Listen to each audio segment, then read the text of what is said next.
Assalamualaikum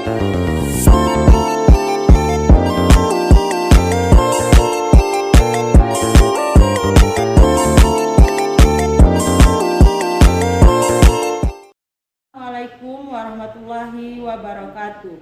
Yang terhormat tim penguji UKIN PPG dalam jabatan Angkatan Ketiga Universitas Negeri Medan. Perkenalkan, nama saya Trisna Oktoria, mahasiswa PPG dalam jabatan Universitas Negeri Medan. NIM 9233413424. Pada hari ini 4 Maret 2024 saya melakukan praktek pembelajaran untuk memenuhi persyaratan uji kinerja PPG dalam jabatan dengan materi Harmoni Keberagaman Masyarakat Indonesia, siswa kelas 9. Untuk lebih jelasnya, mari kita saksikan video pembelajaran berikut ini. Assalamualaikum warahmatullahi wabarakatuh. Waalaikumsalam warahmatullahi wabarakatuh. Selamat pagi anak ibu semua. Pagi, Bu. Nampaknya pada pagi hari ini banyak yang tidak hadir ya. Iya, Bu. Sehat semua? Sehat, Bu. Alhamdulillah. Terima kasih. Ini kelasnya sudah kelihatan bersih. Sudah siap belajar pada pagi hari ini? Siap, Bu. Tadi pelajaran apa? PPKN, Bu. 3. Saya absen ya. Dharma, Hadir, Bu. Jaya Murni, Bu. Kamila, Martila, Nelly, Siva Mahbumi, Hadir, Bu. Siti Fatima, Hadir, Bu. Suci Bintang, Hadir, Bu. Siva Wahyuni, Hadir, Bu. Ulfa Pinawari, Maya Sari. Yang tidak hadir berarti di sini si Mak Mirna Fitri Najla ya, tidak hadir ya? Iya, Bu. Ya. Sebelumnya pada minggu yang lalu kita sudah belajar mengenai keberagaman. Hop 3.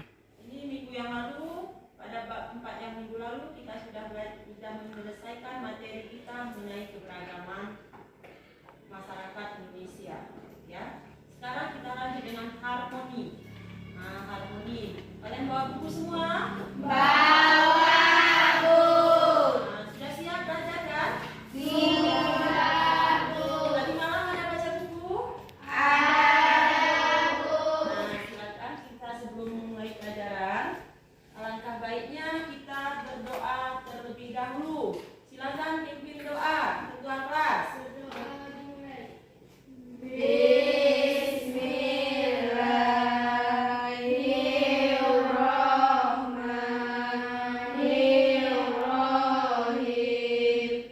Rabbil zidna ilman warzuqna fahman. Artinya, ya Allah, berilah kami ilmu dan pemahaman yang baik. Alhamdulillah, anak ibu semua sudah berdoa menurut agama dan kepercayaan masing-masing. Ini minggu lalu kita sudah mulai keberagaman masyarakat Indonesia. Sekarang kita belajar bab kelima. Ya, materi bab kelima untuk semester kedua ini mengenai harmoni keberagaman masyarakat. Harmoni. Coba perhatikan bukunya. Kalau tidak ada di tampilan di layar juga ada. Ibu tampilkan media pembelajaran kita. Nah, ini nampak?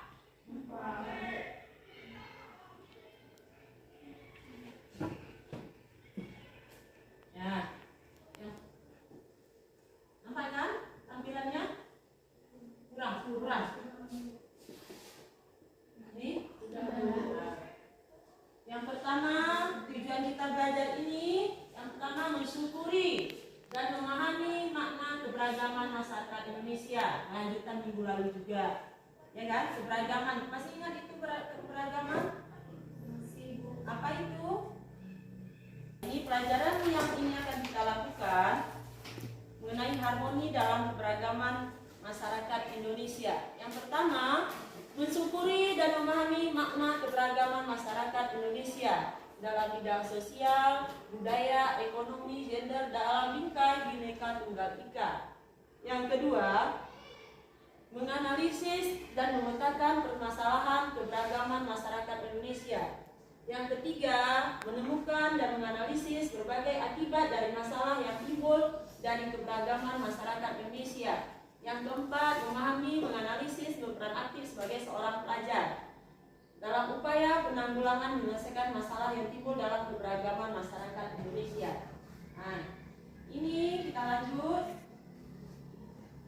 Nah, ini arti keberagaman. Ingat. Nah, pelajaran minggu lalu, keberagaman diartikan berbeda atau bermacam-macam. Itu artinya. Minggu lalu itu. Dalam harmoni keberagaman diartikan suatu keselarasan atau keserasian dalam perbedaan di dalam masyarakat Indonesia. Ingat ya, apa itu selaras, serasi, seimbang. Seperti kalian, pakaian kalian sekarang kan selaras kan? Serasi kan? Nah, dalam perbedaan di dalam masyarakat Indonesia, seperti adanya laki-laki dan perempuan, kesamaan gender, kesamaan Islamic atau gender, pekerjaan dari segi pekerjaan. Ini masyarakat Indonesia terdiri dari berbagai golongan, suku. Ada berbagai macam suku di Indonesia. Banyak suku di Indonesia. Ada suku Batak, suku Gayo, suku Alas, suku Jawa, suku Sunda, suku Minangkabau, dan lain sebagainya. Suku atau etnis. Etnis dikatakan suku bangsa, ras. Minggu lalu juga sudah pernah kita jelaskan mengenai ras. Ada Caucasoid, Melanosoid, Asiatic Mongoloid. Itu pelajaran kelas berapa? Kelas 8. Agama. Coba sebutkan agama yang kamu ketahui di Indonesia. 3. Satu. Coba sebutkan, Kak. Ya, silakan. Islam, Katolik, Kristen, Hindu, Buddha. Dan satu lagi? Nah, bagus. Kristen itu terbagi dua, ada Protestan dan Katolik. Nah, di sini mayoritas dulu agama Islam. Ya kan, Islam semua? Ya. Lanjut. Budaya. Nah, budaya juga bermacam-macam.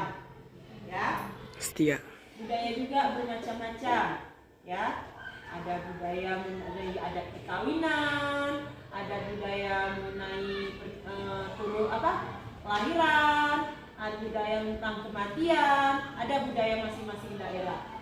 Mereka hidup tersebar di berbagai wilayah Indonesia, dari Sabang sampai Merauke, Bu. Pulau kita banyak, dari Sabang sampai Merauke.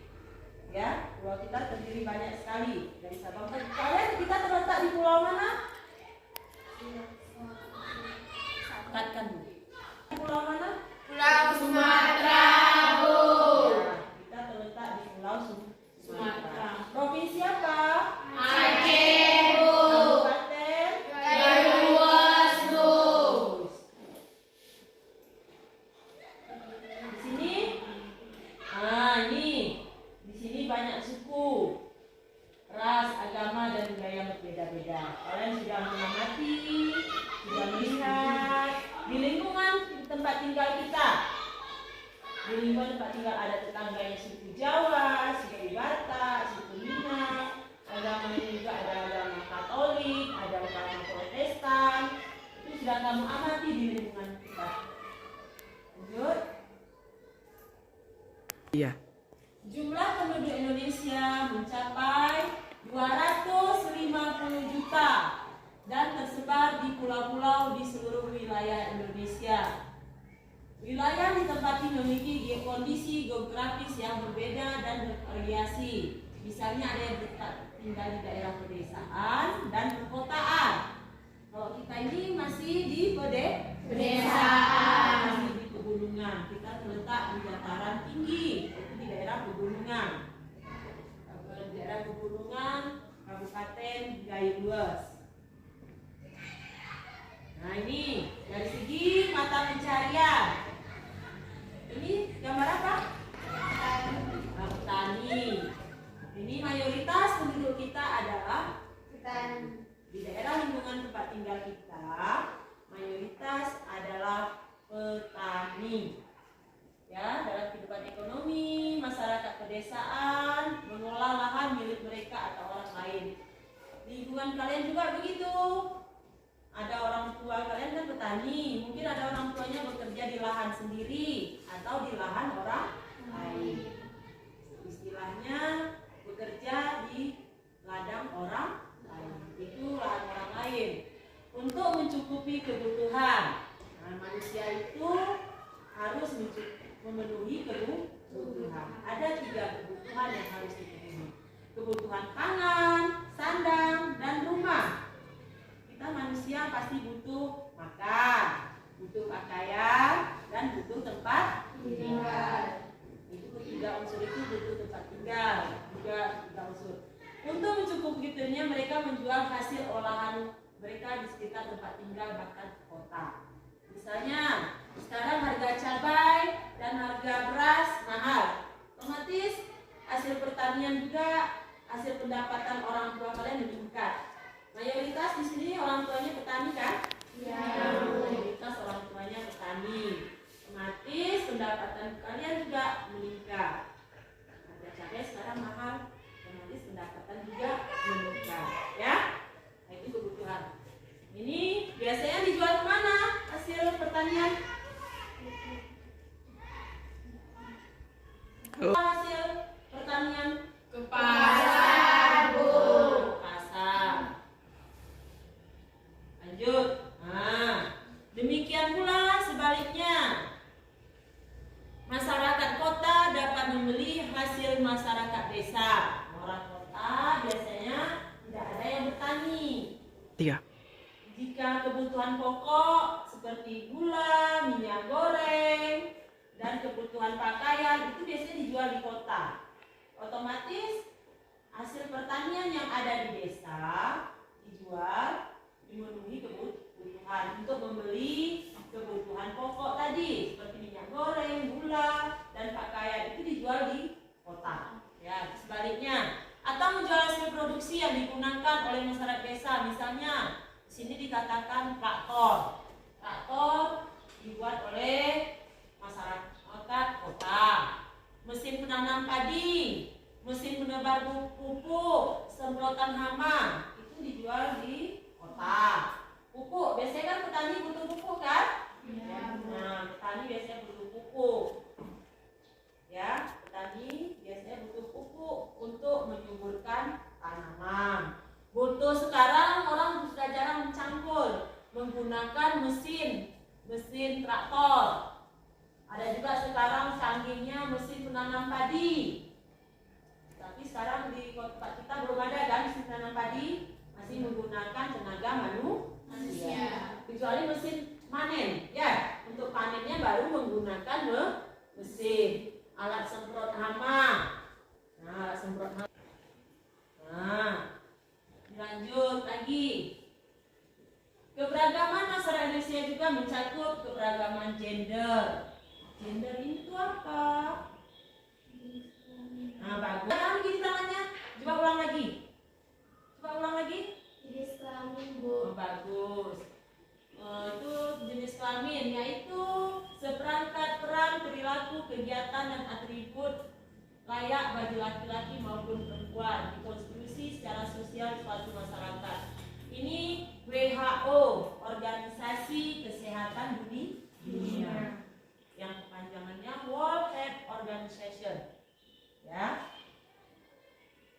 nih keberagaman di Indonesia, baik sosial, budaya, ekonomi, gender, membawa pengaruh kepada kebudayaan masyarakat setempat.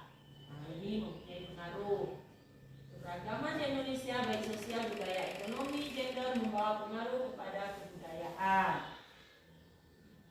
Ya, ini pengaruhnya ada dari keberagaman jenis kelamin tadi, membawa pengaruh kebudayaan masyarakat. Lanjut. Nah, jika tidak ditanggapi bijak dan positif, adanya keberagaman suku, bangsa, budaya akan berdampak negatif, seperti timbulnya pertentangan antar budaya, munculnya konflik antar budaya. Nah, ini harus ditanggapi secara bijak dan positif. Nah, itu harus bijak, menerima budaya orang lain. Itu akan berdampak seperti ini, harus bijak. Jangan membeda-bedakan budaya orang lain. Jangan membeda-bedakan suku, agama, ras, dan golongan. Kita ini semua sama, ya. Semua sama. Nah, ini di mana letak permasalahan dalam keberagaman ekonomi? Siapa yang tahu? Di mana letak permasalahan ekonomi? Coba sebutkan. Dari mana tadi? Coba kamu tunjuk tangan aja. Kamu satu orang. Iya. Tunjuk tangan aja. Saya Bu. Coba. Nanti. Keberagaman ekonomi terletak pada berbagai usaha yang dilakukan manusia tiap daerah untuk memenuhi kebutuhannya. Nah, permasalahan dalam keberagaman terletak pada usaha.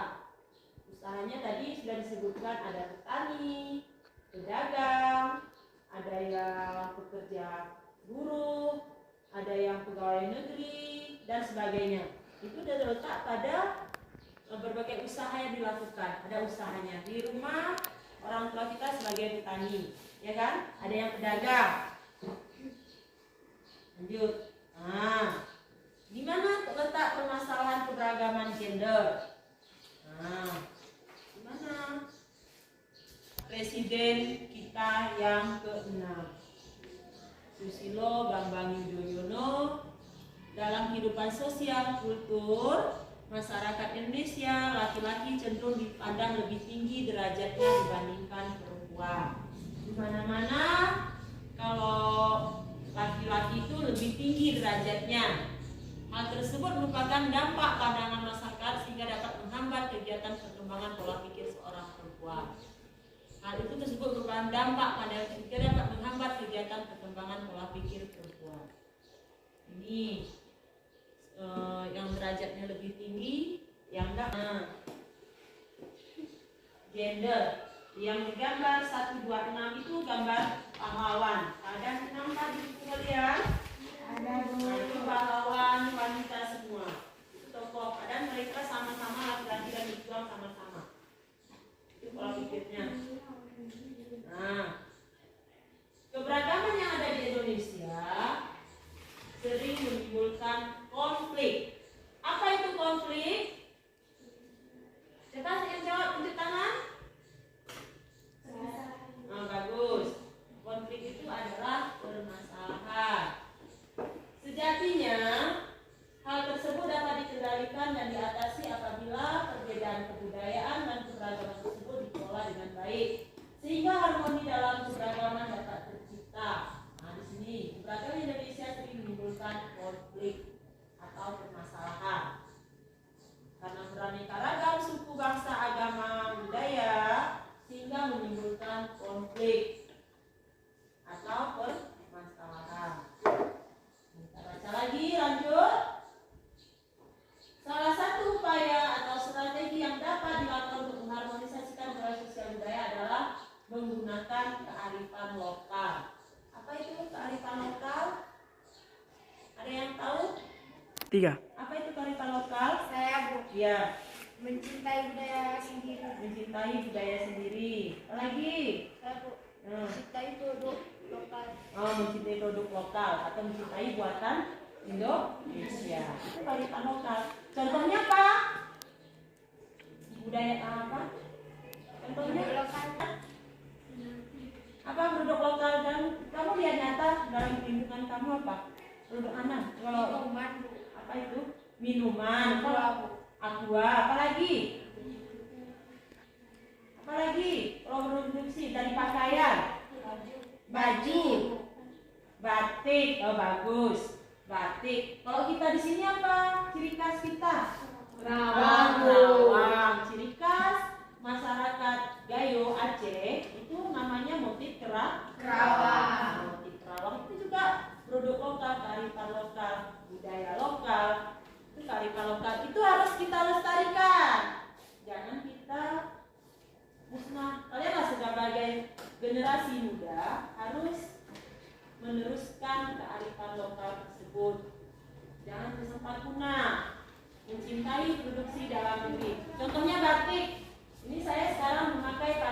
batik.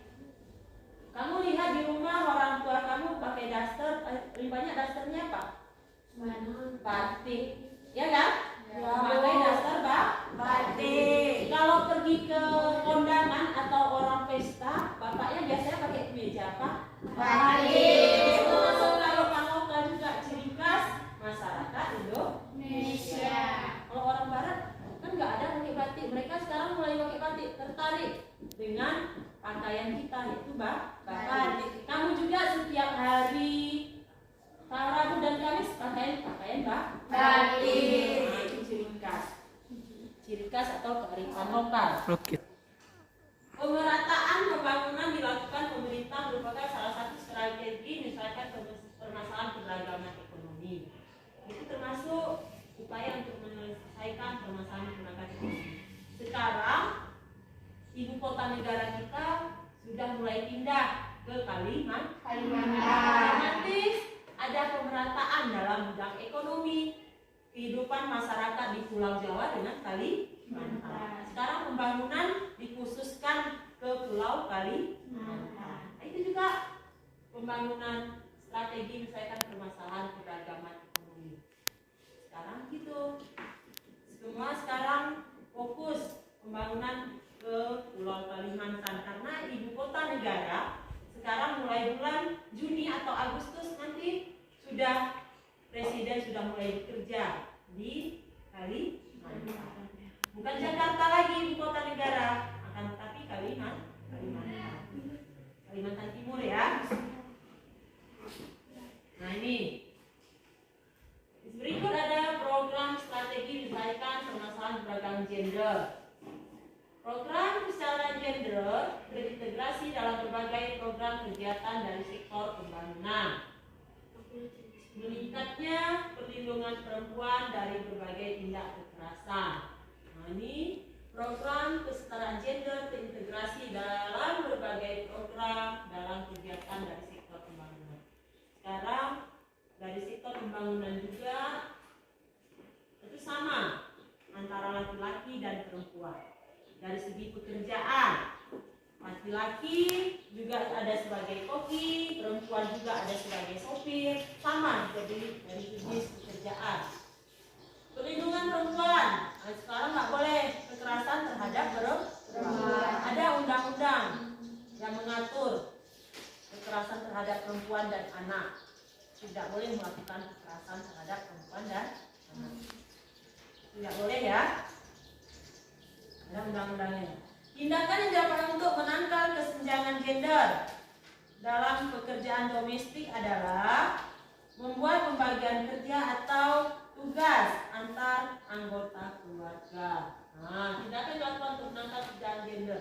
Sekarang di rumah laki-laki juga ada yang memasak, ada yang mencuci, ada yang membersihkan rumah atau menyapu. Ya kan? Perempuan juga sekarang nggak mesti kerja di rumah, nggak mesti menyapu, mencuci, dan lain sebagainya. Perempuan sekarang sudah bisa bekerja di luar. Sudah banyak yang menjadi sopir, kerja bengkel, dan lain sebagainya. Itu dari keluarga dulu ditanamkan. Jangan mentang-mentang laki-laki nggak mau kerja apapun, itu tidak boleh. Ya, itu sama sekarang antara laki-laki dan perempuan. Tindakan dilakukan untuk menangkal kesenjangan gender dalam pekerjaan domestik adalah membuat pembagian kerja atau tugas antar golongan keluarga. Nih, salah satu hal yang dapat dilakukan untuk menciptakan kesetaraan gender dalam partisipasi politik adalah mengajak dan melatih seluruh anggota keluarga untuk menggunakan hak pilihnya dalam pemilu. Nah, kita baru-baru ini sudah melakukan kegiatan pesta demokrasi. Kamu sudah melakukan? Belum. Sudah punya KTP dan sudah punya umur 17 tahun, itu kemarin hak pilih perempuan juga berhak memilih. Ada perempuan sebagai calon legislatif. Tahu calon legislatif? Legislatif? DPRD boleh. Nah itu. Yang jadi menteri juga ada perempuan, jadi presiden juga ada perempuan. Itu sama. Juga kan hak pilih. Salah satu hal yang dapat dilakukan menciptakan kesetaraan gender dalam partisipasi politik adalah mengajak dan melatih seluruh anggota keluarga untuk menggunakan hak pilihnya dalam pemilu. Sama, laki-laki dan gak mesti laki-laki yang berhak untuk menjadi anggota legislatif, perempuan juga harus ada. Karena persamaan gender. Kesetaraan perlu ditanamkan terlebih pada generasi muda. Kalianlah ini generasi muda.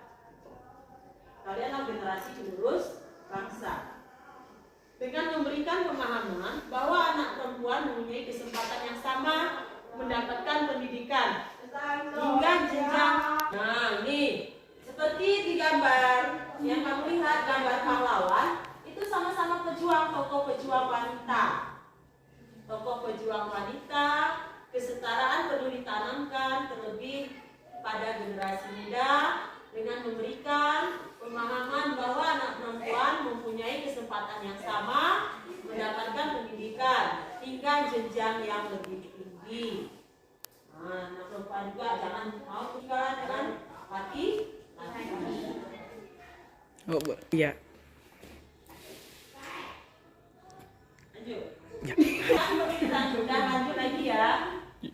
Hal yang dapat dilakukan untuk mengatasi kesenjangan gender dalam kehidupan berdemokrasi adalah melatih tiap anggota keluarga menyelesaikan persoalan secara musyawarah dan mufakat.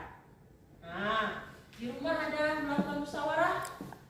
Ada, Bu. Musyawarah ini untuk mencapai kesepakatan.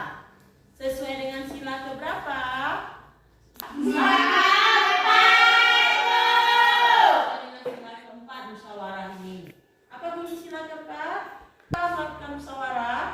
Sila keempat, Bu. ya bunyinya Yuk. Kegiatan yang dipimpin dalam perusahaan. 3. nah, ini musyawarah untuk mufakat tadi 4. Enggak. Coba sebutkan saya Bu Ya. Saya Bu, kerakyatan yang dipimpin oleh hikmah kebijaksanaan dalam permusyawaratan perwakilan. bagus ya, masih ingat juga pelajaran di sini ingat kalian. Nah, ini gambar anak perempuan semua. Nah, ya kan perempuan semua nggak ya? Oh, ada laki-laki. Kesetaraan gender dalam bidang ekonomi dapat dilatih dengan memberikan sesuatu kepada anak sesuai kebutuhannya. Nah, ini anak harus dilindungi sesuai kebutuhan. Kalian sebagai anak harus dilindungi kebutuhan. Beda kebutuhannya dengan laki. Biasanya perempuan kebutuhannya lebih banyak atau lebih dominan dibandingkan dengan laki. Kalau perempuan mungkin punya bedak, punya lipstik, punya alat makeup, punya jilbab, dan lain sebagainya.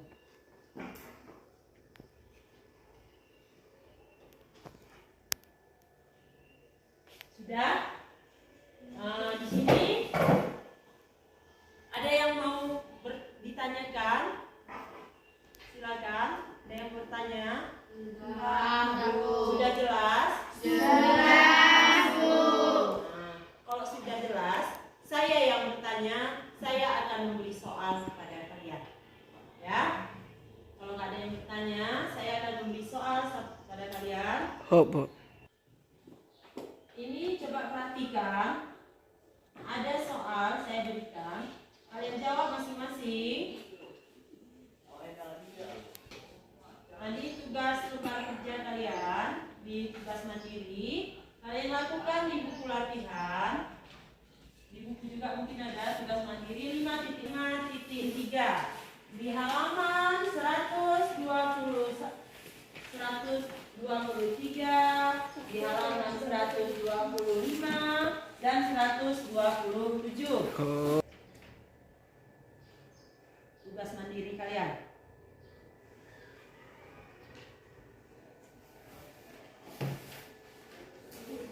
Nah, itu silakan kerjakan terus di buku latihan.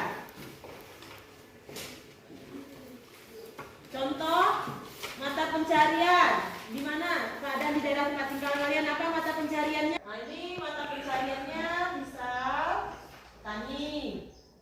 Jabatan kedudukannya apa? Mungkin sebagai kepala rumah tangga, ibu rumah tangga, sebagai apa orang tua asuh dan lain sebagainya.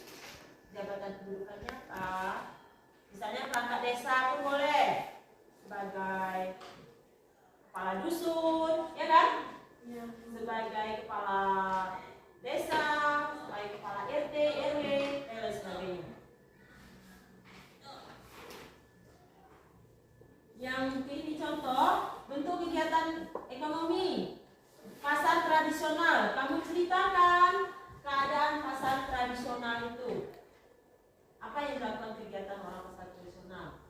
Pasar modern. Contoh pasar. Iya.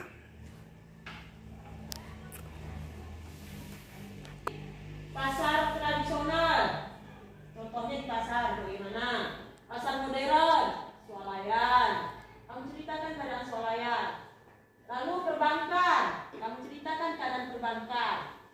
Lalu produksi pertanian. Pengrajin. Nah, itu apa itu pengrajin? Pengrajin itu misalnya membuat kerawang, ceritakan. Produksi peternakan. Nah, di rumah mungkin ada yang peternak lele, peternak ayam, ceritakan. Industri. Mungkin industri pabrik apa? Pabrik kecap, pabrik tempe. Kalau tidak ada, Pak Ustaz. Boleh kamu ceritakan? Pabrik apa lagi? Pabrik minuman. Mungkin minuman di tempat kalian ada minuman kemasan itu. Nah, ya. Lalu itu tugas yang ke-5.2. Deskripsikan artinya menceritakan. Nah, deskripsikan artinya. Oke.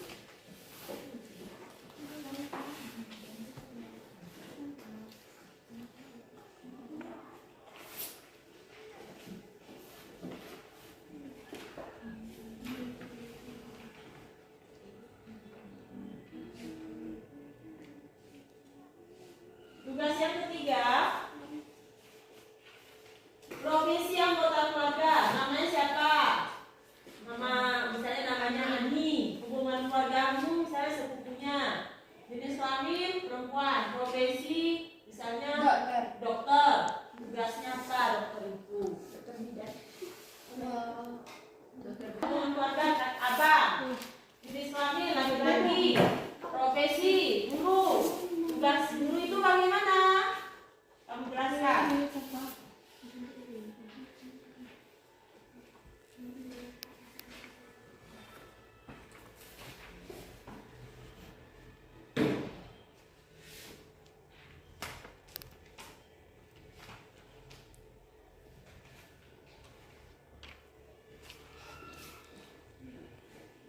Ininya. Ibu semua. Sudah, Bu. Nah, silakan kamu bacakan hasil kerja kamu. Tugas mandiri 5.1. Silakan. Marpila. Keadaan sosial budaya, mata pencaharian, keadaan di daerah tempat tinggal, petani. 2. Jabatan atau kedudukan, ibu rumah tangga. Bagus. Siapa lagi yang lain? Coba. Keadaan sosial budaya, mata pencarian, keadaan di daerah tempat tinggal, petani.